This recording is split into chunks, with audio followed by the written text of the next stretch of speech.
My stepdaughter sent me wireless earbuds for my birthday with a sweet note. I thought it was a thoughtful gift. Then my coworker examined them, and his face went white. "Take these to the police," he said. "They've been modified. My name is Ray Keller. I'm 56 years old, and I found out my own stepdaughter was trying to steal my life in a bank conference room with a pair of white earbuds sitting on the table between us, like a loaded gun. The room was quiet enough that I could hear the hum of the air vent above my head. Megan kept talking fast, defensive, angry. But I wasn't listening anymore. All I could see were those earbuds. Cheap plastic smudged from fingerprints. Something she'd wrapped in birthday paper and mailed to me with a smiley face on the card. 3 days earlier, I still thought they were just a gift. Let me back up. I live in Toledo, Ohio, on the quiet side of town, where the houses all look like they were built by the same tired man in the 70s. Aluminum siding, short driveways, lawns that turn brown every August, no matter how much you water them. I work as a facility supervisor at St. Anne's Regional Hospital. That's a fancy way of saying I keep the place from falling apart. Boilers, vents, doors that won't close right. I've been there 22 years. Long enough that people stop seeing you. That Tuesday was my 56th birthday. No big plans. My wife Elaine forgot until noon. That hurt more than I let on. At work, the guys in maintenance surprised me with a sheet cake from Kroger, and one of those cards everyone signs, but nobody really reads. Someone wrote, "Don't die on us yet," in blue ink. I laughed. "You're supposed to." I told them I'd gotten a package that morning from Megan. That raised a few eyebrows. Megan is Elaine's daughter from her first marriage. She's 32, sharp as a tack, always in a hurry. We've never been close, but we've been civil. That morning, seeing my name in her handwriting felt nice, unexpected. Like maybe I mattered more than I thought. Inside the box were white wireless earbuds. Nothing fancy. No brand I recognized. A note said, "Thought these might make work a little easier. Happy birthday, Ray." I brought them to work the next day, still feeling that small, warm surprise in my chest. During lunch, I pulled them out to show the guys. Bob joked that at my age, I should be buying a walker, not earbuds. Dennis leaned over the table and asked if he could see them. Dennis Brody is about my age. Worked Army signal back in the day before landing in hospital maintenance. Quiet guy. Notices things. He turned one earbud over in his fingers, then the other. He didn't smile, didn't joke. His face drained so fast it was like someone had pulled a plug. "Ray," he said, lowering his voice, "where'd you get these?" "My stepdaughter." "Why?" He swallowed, looked around the break room. "You need to take these to the police." I laughed. "Reflex." "What? You think she put a bomb in them?" Dennis didn't laugh back. "I think they've been messed with. And not in a good way." Something in my stomach dropped. Not fear yet. Just that cold sense you get when a machine makes a noise it shouldn't. I stuffed the earbuds into my jacket pocket and finished my sandwich without tasting it. That night, Toledo was locked in one of those gray winter spells where the sky presses down on you. Snow along the curb was black with road salt. My boots crunched as I walked to the car. At home, Elaine was watching TV. I almost told her. Almost. But I didn't want to sound crazy. I didn't want to accuse her daughter of something I couldn't even explain yet. The next morning, I drove to the Lucas County Police Precinct on my lunch break. The waiting area smelled like burnt coffee. A TV in the corner played the weather. When the detective came out, Harris, his badge said, he looked like a man counting days to retirement. They didn't ask many questions. They took the earbuds into a back room. I sat alone, listening to my own breathing. After a while, I heard a faint electronic sound through the wall.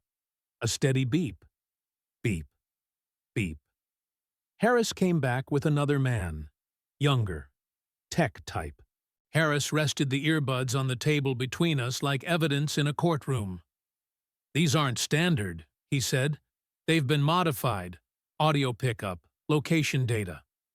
My mouth went dry. "So someone could hear me?" Harris didn't answer right away. He just asked, "Where do you usually wear them?" The answer hit me harder than the question.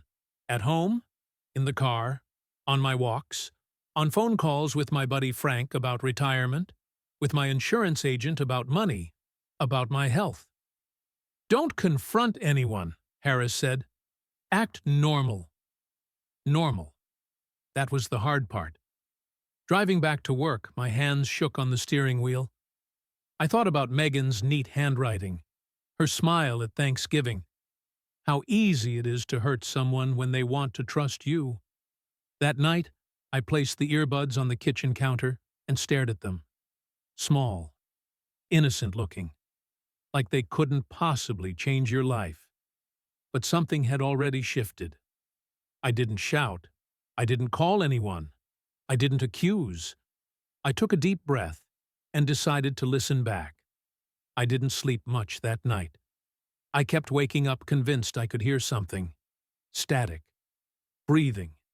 A click that didn't belong to the house. Elaine slept on her side of the bed, back to me. The blue glow of the alarm clock blinking 2:14, then 3:02, then 4:37. Every time I closed my eyes, I saw those earbuds sitting on the metal table at the precinct. By morning, the fear had settled into something heavier. Not panic, not rage. A kind of cold focus I'd only felt a few times before. During a boiler failure in January, when a pipe burst in the ICU ceiling, when everything's on the line and freaking out only makes it worse. At work, I went through the motions, checked the air handlers, signed off on a work order, joked with Bob about the Browns blowing another season. All of it felt like acting. Dennis caught my eye near the loading dock. He didn't say anything, just nodded once, like he knew. At lunch, my phone buzzed. Unknown number. "Mr. Keller," the voice said. "This is Detective Harris." I stepped outside into the cold. The wind cut straight through my jacket. "We ran a deeper check," Harris said. "The modifications aren't random. Whoever did this knew exactly what they wanted." "What does that mean?" "It means they weren't just listening for gossip." I leaned against the brick wall. Snow rattled across the pavement. Harris explained it carefully, like he was talking to someone his own age. The earbuds weren't illegal by themselves. The problem was how they'd been altered and paired. They could activate without me touching them. Stream audio. Ping location. "Think of it like this," he said. "Someone wanted a window into your routines." My routines. I pictured myself in the car, talking out loud about numbers I'd never written down, about how much the house was worth now, about the insurance policy I'd updated after my last physical, about how sometimes when I stood up too fast, the room tilted. "Why?" I asked. There was a pause on the line. "That's the part we can't answer yet." After work, I drove home slow, passing the same strip malls I'd passed 1,000 times. Menards, Duncan, a place selling mattresses with banners promising no credit, no problem. I wondered how many people walked into traps, smiling. Elaine was in the kitchen when I got home, sorting mail. She looked tired. I almost told her everything. The words were right there. Instead, I asked casually, "Did Megan call today?" Elaine shook her head. "No. Why?" "No reason." That night, I did something that made my stomach twist. I took the earbuds out of the drawer and put them on. They fit easily. Light. Comfortable. That almost made it worse. I walked through the house, talking out loud like I always had. About the furnace. About dinner. About how the neighbor's dog wouldn't shut up. Then I sat at the kitchen table and said, clear as day, I should really look into changing my beneficiary. I waited. Nothing happened. Of course not. Whoever was listening wasn't sitting in my kitchen. The next morning, Megan texted Elaine. How's Ray feeling? He sounded tired last time we talked. Elaine frowned at the screen. That's odd, she said. I haven't talked to her in a week. My chest tightened. Slow and deliberate. At the precinct later that afternoon, Harris listened while I told him everything. The text, the timing, the earbuds. He didn't look surprised. He just leaned back in his chair and folded his hands. Here's what I need you to understand, he said.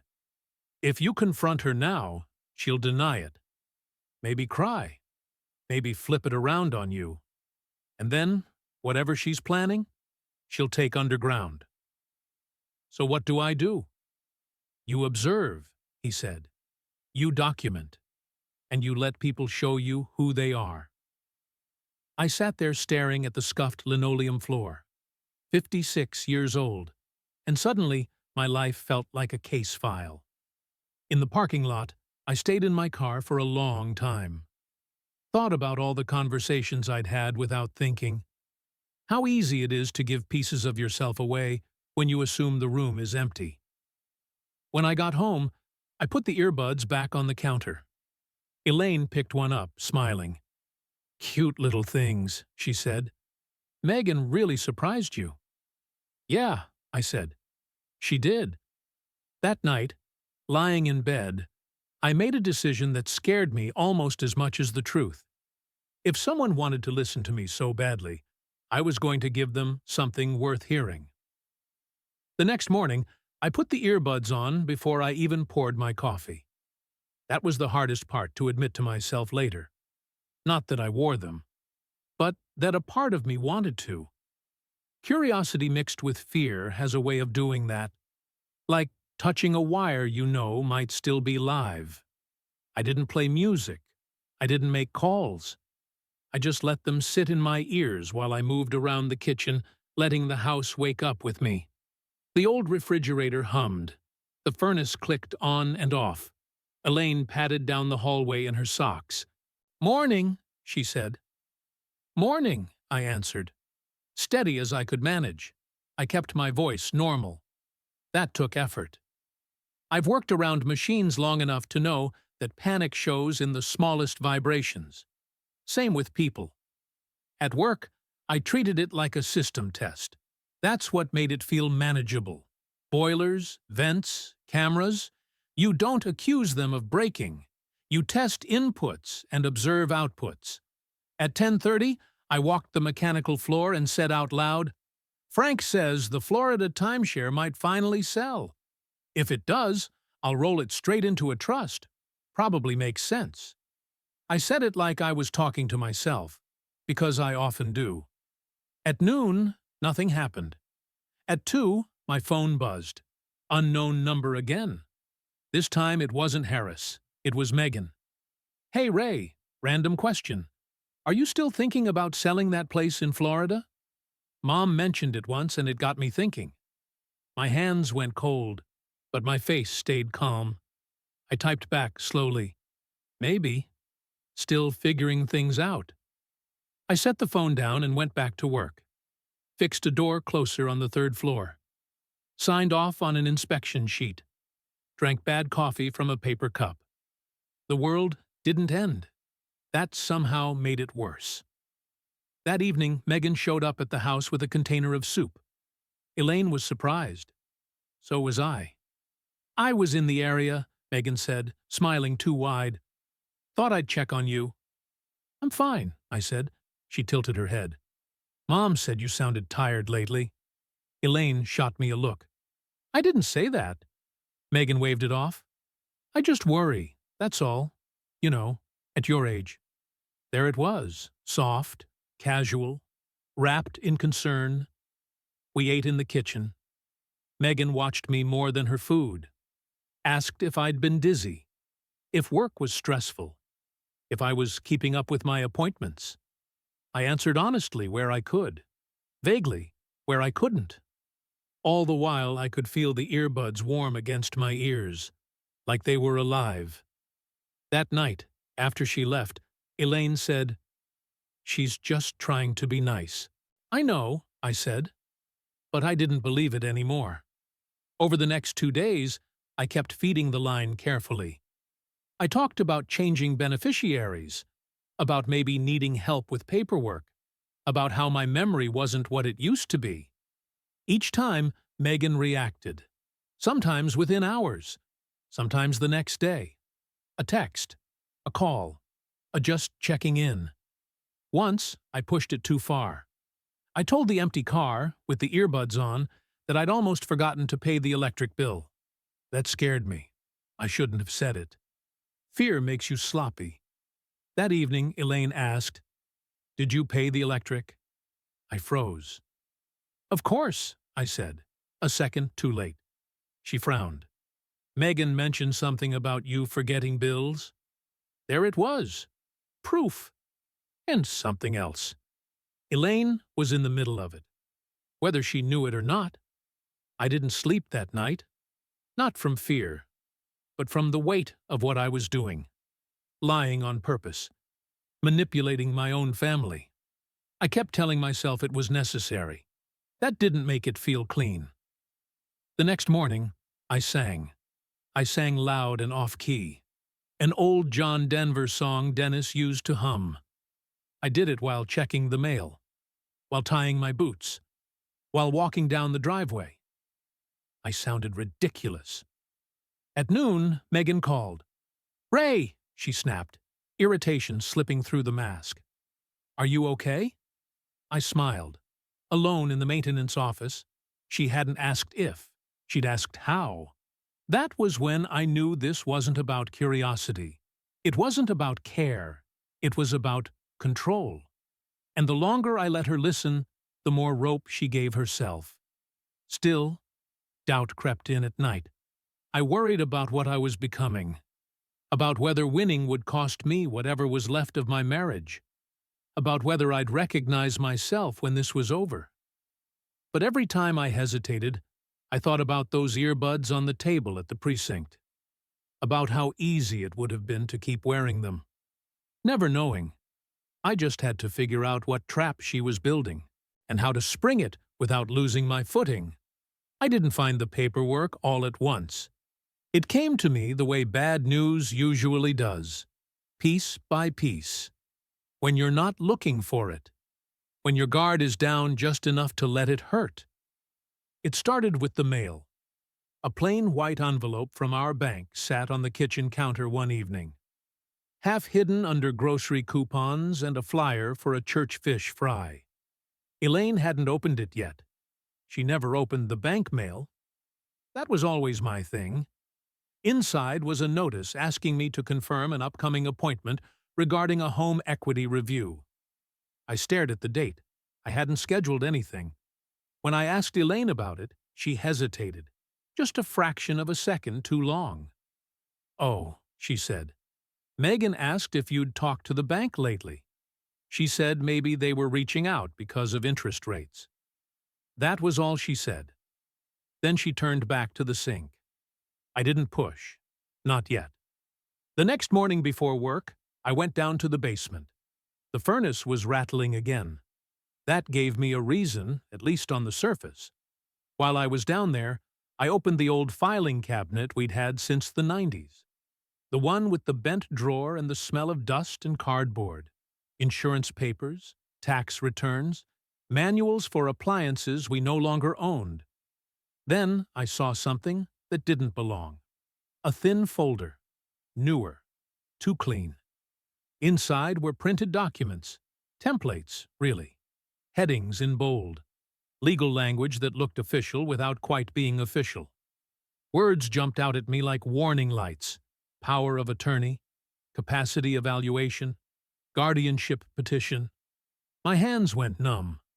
I sat on the basement steps and read every page slowly. Notes in the margins. Written in Megan's handwriting. Short, efficient phrases. Dad forgets dates. Confused about finances. Doctor, visit soon. Doctor, visit. My stomach dropped. This wasn't just about money. This was about control, about taking away my right to speak for myself and replacing it with paperwork and a smile. I thought about the earbuds again, about the things I'd said while wearing them, about how easy it would be to clip together a story of decline if you had enough audio to cherry-pick from. Upstairs, Elaine called down, asking if I'd found the problem with the furnace. "In a minute," I said. My voice echoed back at me, steadier than I felt. That afternoon, I drove to the bank on my lunch break. The lobby smelled like carpet cleaner and burnt coffee. I didn't accuse. I asked questions, polite ones, the kind you ask when you don't want anyone to know how close you are to the edge. The loan officer, a young guy with a tight smile, confirmed that someone had called asking about my eligibility for a home equity line. "Not me," I said. "A woman said she was helping her stepfather manage things." "Did she have authorization?" He shifted in his chair. "She mentioned you were considering granting it." Mentioned, not provided. That was enough. I went back to work, shut my office door, and called Detective Harris. He listened, didn't interrupt. When I finished, he let out a slow breath. "This isn't uncommon," he said. "What makes it dangerous is the timing. Audio surveillance plus guardianship paperwork is a bad combination. So, what do I do?" "You keep doing exactly what you're doing," he said. "And you don't sign a thing." That night, Megan came over again. She brought dessert this time, store-bought, smiling. "Mom said you found some paperwork," she said lightly, as if she were talking about a recipe. "I was just trying to help get things organized, for the future." "The future?" I repeated. She nodded. "At our age, it's smart to plan. Our age." I looked at Elaine. She wouldn't meet my eyes for a moment. Just one. I wanted to end it, lay everything out, tell them I knew, tell Megan to get out. Instead, I nodded. "Planning makes sense." Megan relaxed, just a little. That night, after everyone went to bed, I sat in the car with the earbuds in and talked about scheduling a doctor's appointment, about memory tests, about wanting someone with me in case I forget something. I hated every word. The next morning, Megan texted, "I can go with you if you want. It might be easier." There it was. The trap almost closed. I sat in the hospital parking lot, engine off, listening to the wind push snow across the pavement. I thought about the day Megan called me Dad for the first time, about teaching her to drive in this same lot years ago, my hands tight on the door handle while she jerked the wheel. I trusted her then. Trust doesn't die all at once. It leaks out slowly, like heat through a cracked window, until you're cold and don't remember when it happened. I texted back, "Thanks. Let me check my schedule." Then I called Harris. "I think I know where this is going," I said, "and I think I can prove it." "Careful," he said. "This is the part where people make mistakes." I knew he was right, because even as the net was tightening around Megan, it was tightening around me too. One wrong word, one signature, one moment of anger, and I'd be exactly where she wanted me. The hardest part wasn't pretending to be confused.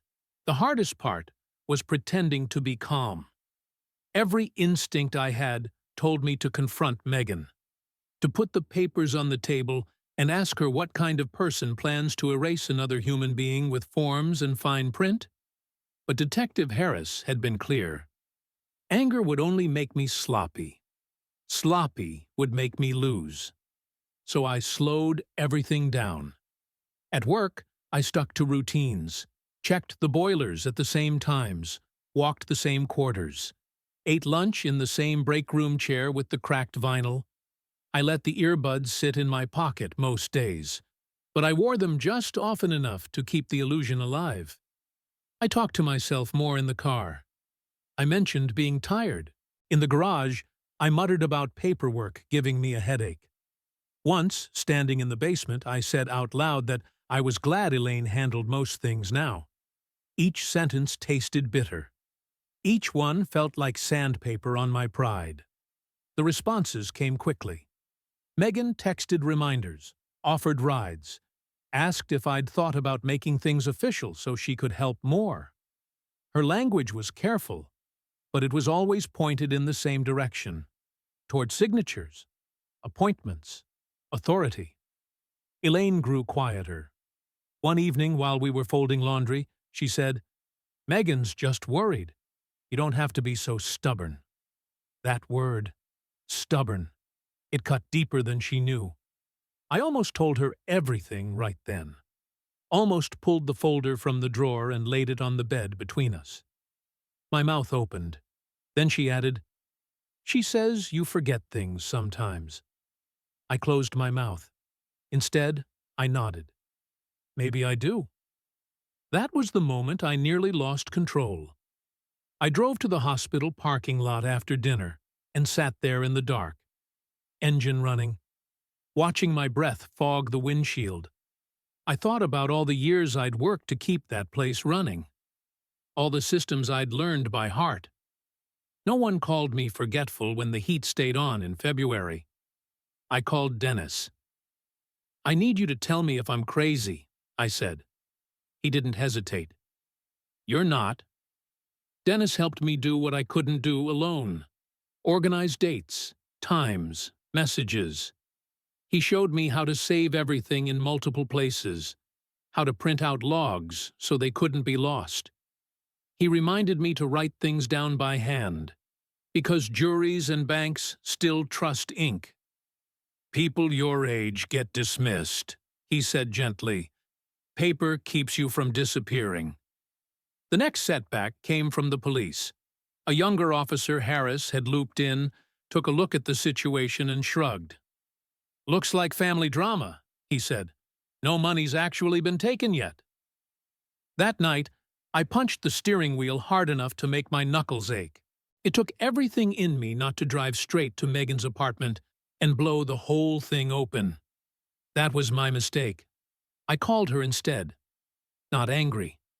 Just too direct. "Megan," I said, "why are you talking to the bank about my house?" There was a pause, a long one. "I'm just trying to help," she said. "Mom asked me to." The line went dead. I sat there, heart pounding, knowing I'd said too much. For the next 2 days, nothing happened. No texts, no calls, no surprise visits. The silence was worse than the pressure. I was certain I'd tipped her off. Lost my chance. Then the email came from Megan. Subject line: "Next steps." She wrote about scheduling a meeting at the bank, about how it would be less stressful if we all sat down together. She attached a list of documents she suggested I bring. At the bottom, almost as an afterthought, she added, "I talked to Mom. She agrees this is for the best." That was it. The proof Harris needed. I forwarded everything to him, and to the bank's fraud department. This time, they listened. The tone changed. Meetings were scheduled, not the kind Megan expected. Elaine cried when I told her the truth. Not loud sobs, just quiet tears that soaked into her sweater. "I didn't know," she kept saying. "I didn't think." "I know," I said, and I meant it. But knowing didn't undo the damage. The night before the bank meeting, I barely slept. Not from fear this time, but from the weight of what was coming. Public things have a way of changing people forever. In the morning, I dressed carefully. Clean shirt, old coat. Nothing dramatic. I put the earbuds in my pocket one last time. I wasn't going to need them anymore. The conference room at Great Lakes Community Bank was smaller than I expected.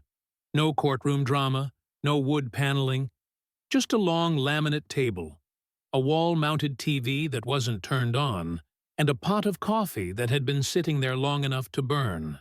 The kind of room where people sign papers they don't fully understand and convince themselves it's fine. Megan arrived first. She wore a gray blazer and carried a leather folder like armor. Confident. Focused. She didn't look at me when I came in, just nodded. Like we were co-workers waiting on a meeting to start. Elaine came in last. She looked smaller somehow. Tired. She sat beside Megan, hands folded tight in her lap. I took the chair across from them and set my coffee down. I didn't say a word. The bank investigator, Linda Morales, introduced herself. Calm voice, professional smile. Detective Harris sat off to the side. Notebook closed. Observing. Linda slid a stack of papers onto the table. Not toward me, toward Megan. "Before we begin," Linda said, "we need to clarify a few things." Megan smiled. "Of course." Linda tapped the top page. "These emails, these calls, this appointment request, you initiated them, correct?" Megan nodded. "I was helping my stepfather. He's been overwhelmed." She glanced at me. Just long enough to sell the story. I took a sip of coffee. It was terrible. Linda continued, "You claim Mr. Keller was considering granting you financial authority?" "Yes," Megan said. "We've talked about it." "That's interesting," Linda replied, turning a page, "because Mr. Keller hasn't signed anything, and yet you requested information typically reserved for authorized agents." Megan's smile tightened. "I was just gathering options." Harris leaned forward for the first time. "Options usually don't include misrepresenting someone's mental capacity." The word capacity landed hard. Elaine looked up. "What?" Linda slid another document forward. The guardianship templates, the notes in the margins, photocopies, clean, labeled. Elaine's breath caught. "Megan? What is this?" Megan's face flushed. "Mom, it's not what it looks like." I set my coffee down and finally spoke. "It looks like paperwork," I said. "Paperwork meant to replace me." The room went quiet. Linda pressed a button on a small recorder. "There's more." She played an audio clip. My voice filled the room, slightly shaky, confused, talking about forgetting appointments, about needing help. Megan's eyes widened. "Where did you get that?" Linda didn't answer. "Harris did." "From the device you gave him." The earbuds were placed on the table, right in the center. For a moment, nobody moved. Megan stood up. "This is ridiculous. He's twisting things. He hates me. He's always hated me." I stayed seated. "I don't hate you," I said. "I trusted you." That did it. Megan's composure cracked. Words spilled out fast, defensive, angry. She talked about stress, about debt, about how hard it was to watch someone decline, about how she was only trying to protect her mother. Elaine stared at her like she was seeing a stranger. Harris let her talk. Then he said quietly, "You altered a device to monitor him. You contacted financial institutions under false pretenses. And you prepared legal documents to assume control without consent." Megan laughed, sharp and brittle. "You can't prove intent." Linda slid one final printout across the table. An email Megan had sent 2 days earlier. "Once he signs, everything gets easier. He won't even realize what he's losing." The words sat there, black on white. Elaine covered her mouth. Megan's shoulders sagged. Just a little. Enough. No one raised their voice. No one needed to. Linda closed her folder. "This matter is being referred for further investigation. Any attempt to contact Mr. Keller regarding his finances or health will be considered interference." Harris stood. "Miss Keller, I'd like you to come with me." Megan looked at me then. Really looked. "You did this," she said. I met her eyes. Calm. Tired. "No," I said. You did. She was let out without handcuffs, but the room felt heavier after she left, like the air had been sucked out. Elaine cried quietly, the kind of crying that doesn't ask for comfort. I didn't touch her. I gathered my coat. The earbuds were still on the table. I picked them up, turned them over once, set them back down. As I reached the door, I stopped. You should have just bought me a cake, I said. Then I walked out. Outside, the wind cut through the parking lot. Snow drifted against the curb. I stood there for a moment, breathing it in. For the first time in days, my hands were steady. The house felt different when I got home. Same walls, same couch with the sagging cushion, same ticking clock in the kitchen I'd been meaning to replace for years.